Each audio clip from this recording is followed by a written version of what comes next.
Evergreen, semi evergreen, deciduous, thorn, याद आ रहा है? उसी तरह से we are today going to learn about the crops of the India, and crops means what? It's definitely comes under the agriculture of India. And ये इतना simple नहीं है, जो हम फिजिकल ज्योग्राफी से we are moving towards the socio economic geography of India, and इसका overlap किसके साथ होता है? विथ योर इकोनॉमी पेपर जो है आपका, आप वहां पे पढ़ रहे होंगे, जीडीपी हो गया, टैक्स सिस्टम हो गया, बैंकिंग सिस्टम हो गया, तो वहां पे भी one of the sector of economy क्या होगा?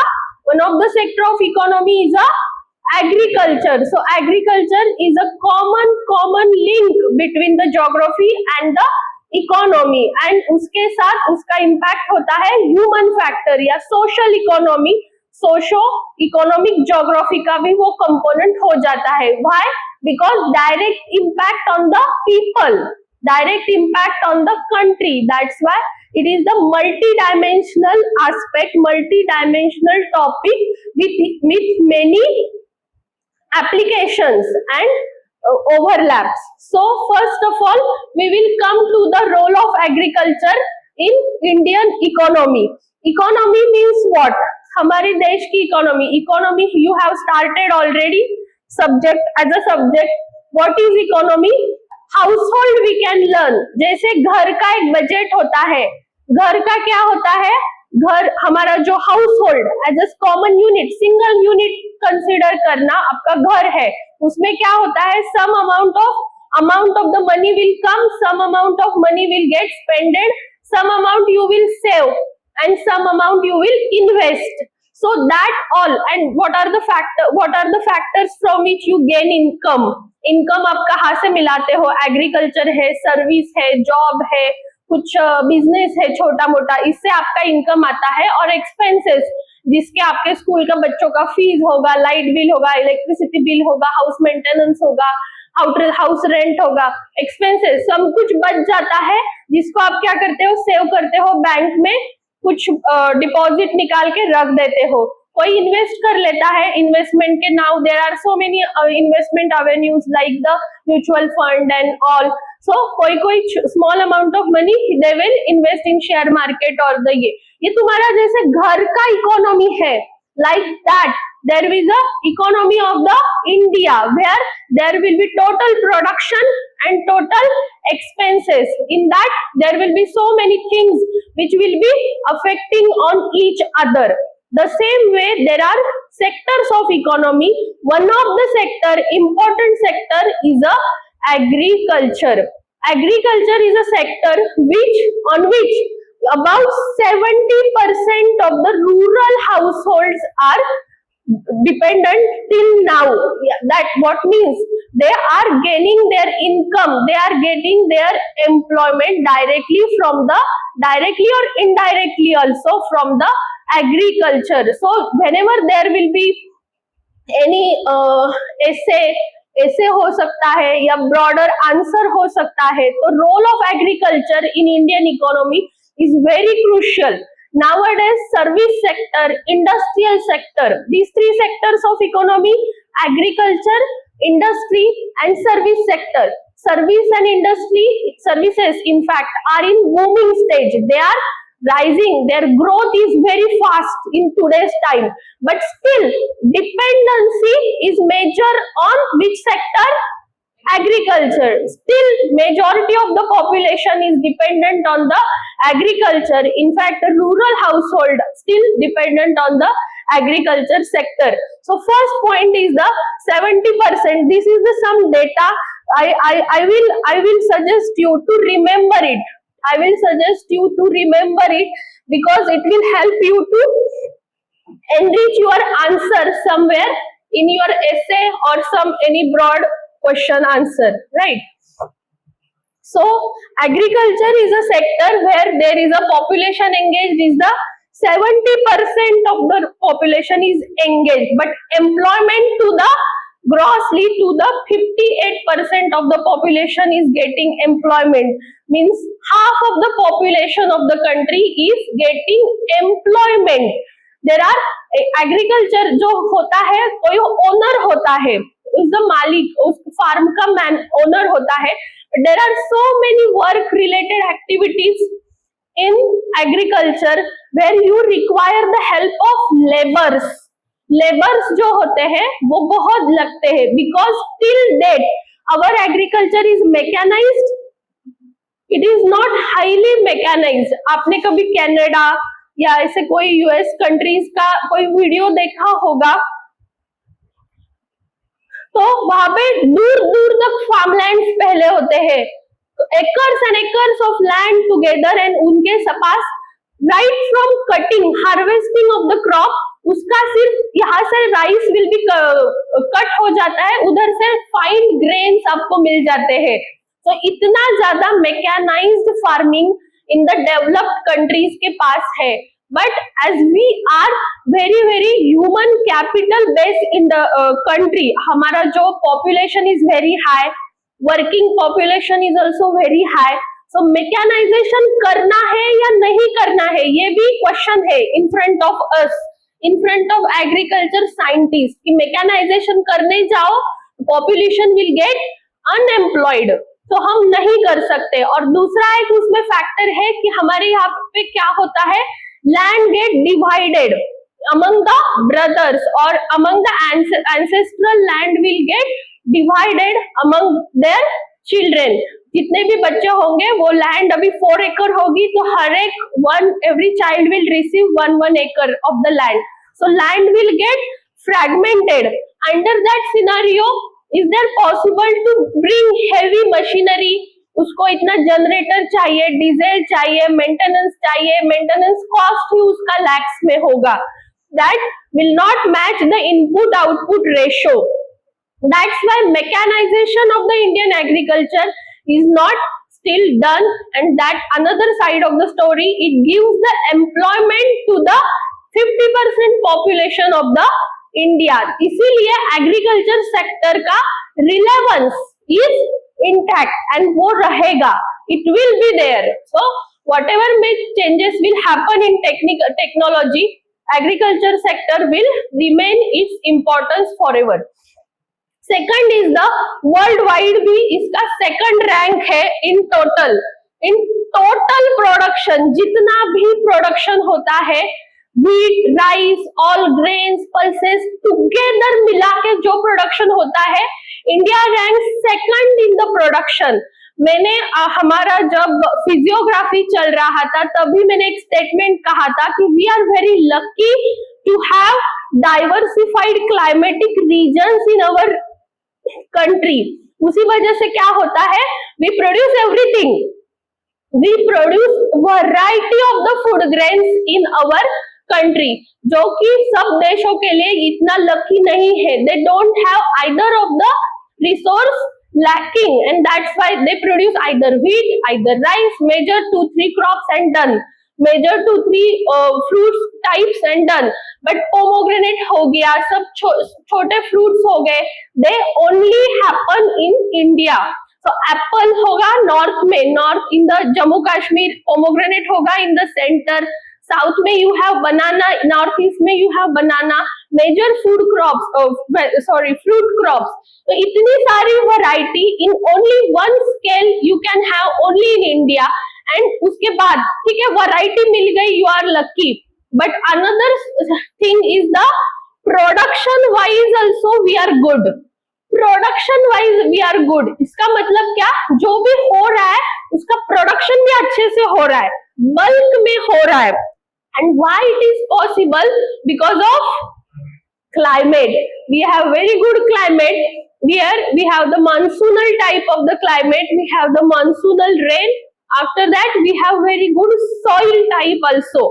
And both these together we have reached our production level to compete in the world, that we stand second in the production. कभी भी ऐसे लिखोगे, कभी भी मल्टीपल फैक्टर्स में आप इसको यूज कर सकते हो. इंडिया की पावर, आप दोनों चीजों को अच्छे से समझो कि आपको बनाना जो है, आपका मेन क्रॉप है असम का, आपको उसको राइपनिंग करना है, तो आप उसके ऊपर कुछ केमिकल स्प्रे करोगे, 2 दिन में बनाना will be ripen.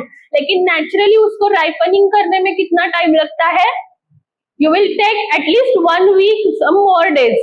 But chemically you will get faster results, and naturally you have to wait patiently to get the result. But still there are so many experiments are going on for the organic cultivation, and there is a demand also for the organically produced food crops. We will discuss.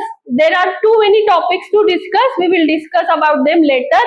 We will first finish our whatever we have designed for our. There is a supply for the raw material to the agro-based industries. ये मैंने बहुत बार कहा था. And after this, ये major crops होने के बाद topic in succession will be guess. Soil, climate हो गया, रेनफॉल हो गया, वी आर लर्निंग क्रॉप्स के बाद हम क्या लर्न कर सकते हैं? उसके ऊपर के industries, we will learn about sugar industry, textile industry, tea industry and jute industry after this in succession, because this is the raw material providing sector to these industries. So we are exporting. First product of our export basket is the in India, not in Assam. Assam का अलग होगा, that data I will give you later. So first is the marine products we are exporting. Second is the basmati rice, and rice के other varieties, they are in the third position. Fourth is spices and buffalo meat, and next is your sugar, and fruits and vegetables also, they come in the 7th major stage. So इसका reason क्या है? Fruits and vegetables, मैंने कहा कि variety of the fruits and vegetables सिर्फ India में ही हो सकते हैं. ईस्ट, वेस्ट, नॉर्थ, साउथ, जहां पे जाके देख लो, you will get variety and variety of the fruits. इसी के साथ you cannot compare another country like India. थोड़ा सा इधर उधर जो हमारे नेबर्स है उनके साथ भी ये रिचनेस है, लेकिन वहां पे अदर प्रॉब्लम्स होने की वजह से प्रोडक्शन इतना नहीं होता कि दे एक्सपोर्ट कर सके एंड क्वालिटी मेंटेन कर सके एक्सपोर्ट के लिए. So these are 2-3 items, major export items of India. This is important for the economy point of view also. Major crops which we have seen is the 3 seasons. Seasons में, season basket में seasons के examples याद रखना. एक सिर्फ agriculture नहीं होता, agriculture and allied sectors, उसमें animal husbandry means animal based जो भी प्रोडक्ट्स होते हैं वो भी उसको एड ऑन करे जाते हैं. फ्रूट एंड वेजिटेबल को क्या कहते हैं? हॉर्टिकल्चर. उसके भी जो आइटम्स होते हैं उसको एड ऑन करे जाते हैं. And marine products means fish and all kinds of the sea food items, they are also together, they are clubbed in the agriculture and agriculture allied sector. So this is all agriculture. यहाँ पे सिर्फ crop based कौन कौन है? Basmati, non basmati rice, spices and sugar. बाकी fruits, vegetables, they are also crops, but they come under horticulture, but still part of agriculture sector. Yes, marine products means fishery. Marine products all they come under the fishery. So examples हम देखेंगे. This we have already finished.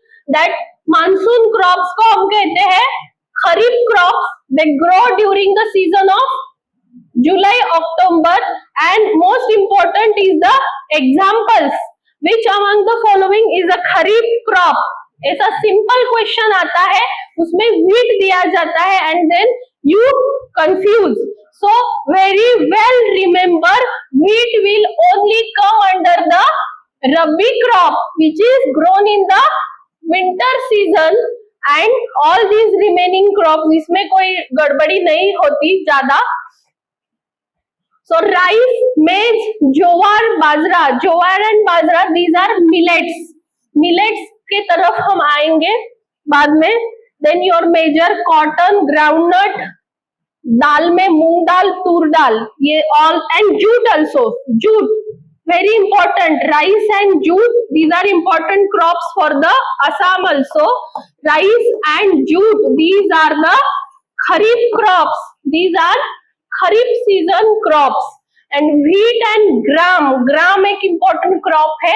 ये दोनों कभी भी आएंगे तो उनको हमेशा you have to put it in the rabi crop basket. So wheat and gram always in the rabi crop and jute is a kharif crop. Rice is a kharif crop, that is no doubt.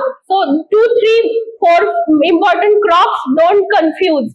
And Z season में whenever there is a water availability, water surplus crops like watermelon, cucumber, they will come in the summer season. Millets के बहुत सारे types है. India में millets भी बहुत ज्यादा होते हैं. That's why millets are important for India. कि इंडिया का जो भी ड्राई रीजन है, almost in all the states including your Meghalaya also, they grow millets and there are the types of these millets. If you have any curiosity, go and Google. No need to go in the detail. Only millets को कभी mention हो गया because last year ही उनको इतना सारा status मिला है bye United Nations. तो कुछ भी क्वेश्चन आ गया तो उसको अच्छे से लिंकअप करना. एक तो क्या है, ये वाटर स्कैरसिटी रीजन में आते हैं तो अच्छी बात है ना, पानी कम लगता है. जो ड्राई रीजन है, otherwise which we can not cultivate, उसको हमें छोड़ देना पड़ता है because there is no water. वो land we can't cultivate. So instead of keeping it fallow यानी विदाउट क्रॉप, वैसे रखने से अच्छा है you go for cultivation of the millet crop. So that is a very good suggestion to the farmers. जो हम cropping pattern भी बोल रहे थे उस टाइम पे. So add the millets to your cropping pattern. Suppose not in northeast but majority of the India witness drought like situation. उनके यहाँ पे पानी नहीं मिलता मानसून में. This year monsoon is good in India. Last year monsoon was bad. ये क्यों होता है good and bad monsoon?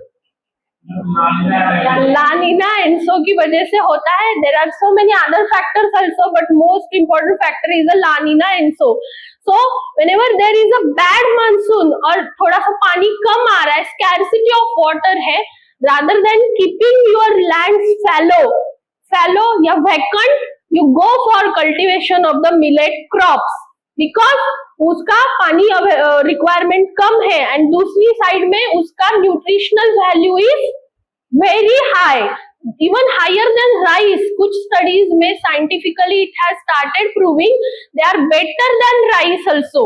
Rice से भी थोड़ा ज्यादा अच्छे होने लगे हैं लेकिन उसका टेस्ट इतना अच्छा नहीं होता. So preference is still low but now उनका जो अवेयरनेस है that is going on. So government has also declared they as a powerhouse of the nutrition. Otherwise state wise also आपको कुछ almost all the states आप देखोगे तो you will have the सब states में एक है ही, इसका presence है ही. There is no very few states उसमें कुछ हो नहीं रहा है लेकिन on the small scale almost all the states of the India are taking millets. उसमें से भी majority important millets are the jowar and the bajra. Consume भी ज्यादा करे जाते हैं and that is not important.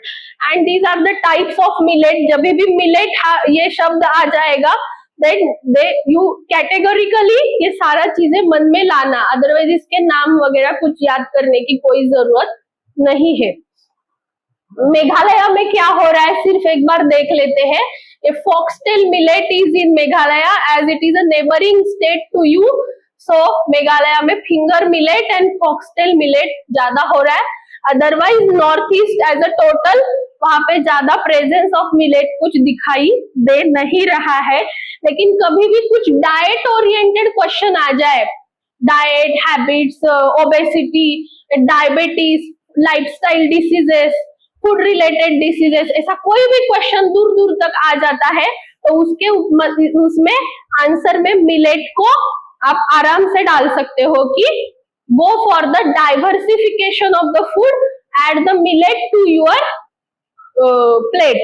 इसको कैसे इंट्रोड्यूस करा जाए, क्योंकि हमारे राइस की सबसे ज्यादा वैरायटीज आर इन असम। सो एक टाइप का फूड कल्चर हो गया है यहाँ पे बिल्टअप। सो वो रिच है नो डाउट, लेकिन डाइवर्सिटी लाने के लिए एग्रीकल्चर यूनिवर्सिटीज का काम ही होता है कि they will take samples, they will introduce, they will take the results and they will try to introduce it as a crop.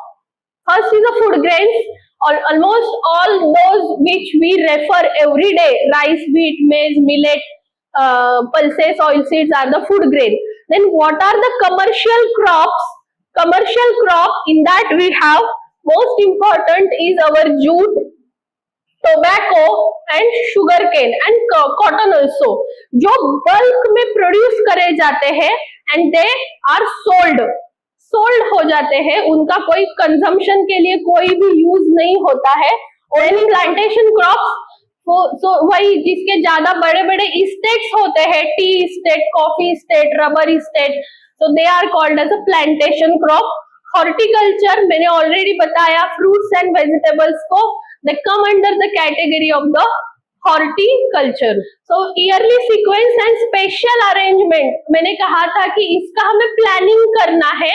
yearly sequence and special arrangement of sowing and fallow. Fallow means you are not sowing anything. Sowing का opposite word है fallow, fallow land. कभी कभी कोई कोई reason में sowing and fallow. So fallow is you are not cropping anything, keeping it as it is.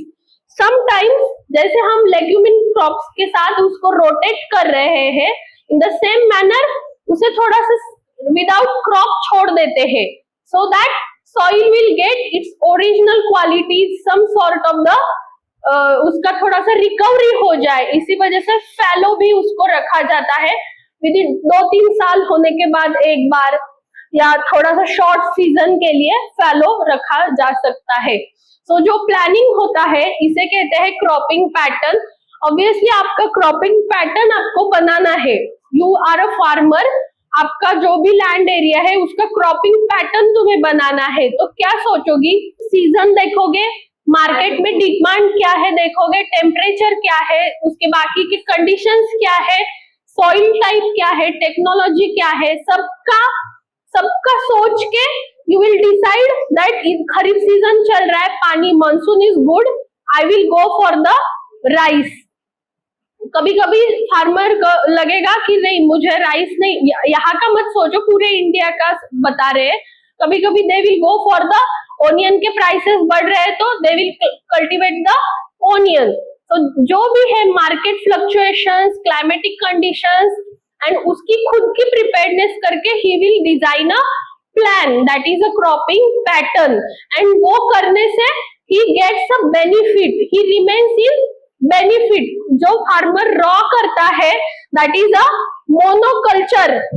So monoculture means क्या, मैंने 2-3 बार बताया, एक ही क्रॉप कर लो years after year, season after season एक ही क्रॉप कर रहा है, no change, then finally his yield will decrease.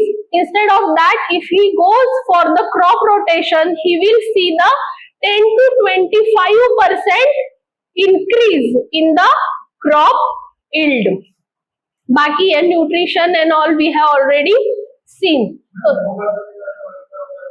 Monoculture means same. You are taking, a farmer is taking same crop season after season. Season माने 3 seasons. Kharif rabi, kharif rice, rabi rice, some irrigation available, summer season rice. In 2023 rice, 2024 rice, 2025 rice, all time rice. No change of crop, no change of plan. That is a monoculture and this is harmful for the everyone, for him also, for farmer also.